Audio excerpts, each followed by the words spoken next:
Yesu Kristo ashimwe cyane. Dusangire amajambo dusanga mu gitabo c'uwavugishwa n'Imana Yeremiya igice cya 2 umurongo wa 5 haravuga ngo uku ni kuhoraho avuze nibigabitanyo biki basogokuruza banyu bansanganye ko bangiye kure bagakurikira ibitagira ikimazi nabo ubwabo bagahinduka imburakimazi.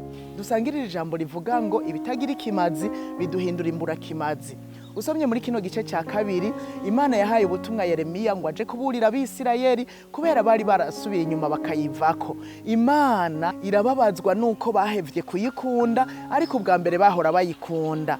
Iravuga iti nibuka urukundo rwo mu buto bwawe, nibuka ukuntu wankundukira umugeni ukankurikira mu bugaragwa no mu gihugu kitagira imbuto. Ibi bisigura yuko abisirayeli bagihamagagwa no mu bukene babandanije gukunda Imana. Mbega uyavuga niyo bari we uri kuranyumviriza.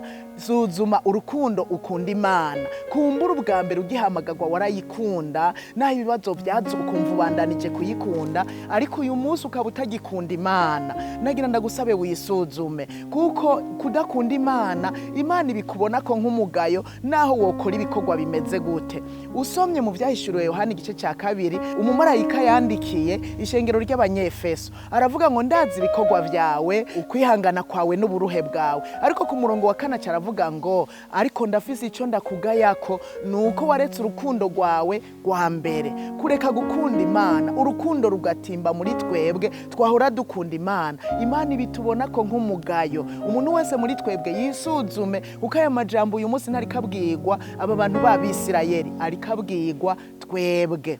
Nuko rero baretse urukundo, hanyuma urwo rukundo nigo rwatumye basubira inyuma bibagira Imana bayivako. Irababaza ngo nibigabitanyoki mwambonanye byatumye muja kure mukanyibagira. Mbega wowe uri kuranyumviriza, hari ibigabitanyo wasanganye Imana bituma uyivako uja kure, urabivamwo ureka gukorera Imana wahora uyikorera, ureka kuririmba, ureka kuvuga ubutumwa, ureka gusenga wahora ubikora. Nibigabitanyoki wabonanye Imana byatumye uyija kure, nibigabitanyoki wabonanye Imana byatumye uhindukirira ivy'imburakimazi. Erega ivyo nivyo vyaguhinduye imburakimazi. Uhindutse imburakimazi ntushobora kuba agaciro imbere y'Imana. Nico gituma duhamagarirwa gutandukanya, kurobanura mu byo turiko turagenderamwo, tugatandukanya ivy'imburakimazi n'ivy'ingirakimazi, tugakurikira ivy'ingirakimazi, ivy'imburakimazi tukabireka kuko ivy'imburakimazi biduhindura na twebwe imburakimazi, ntituba tukibaye abagaciro imbere y'Imana.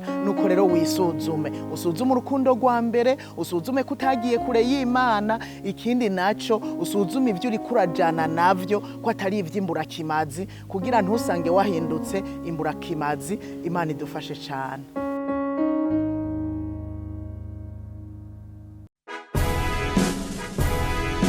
Sanze manire mu ruhande rwacu,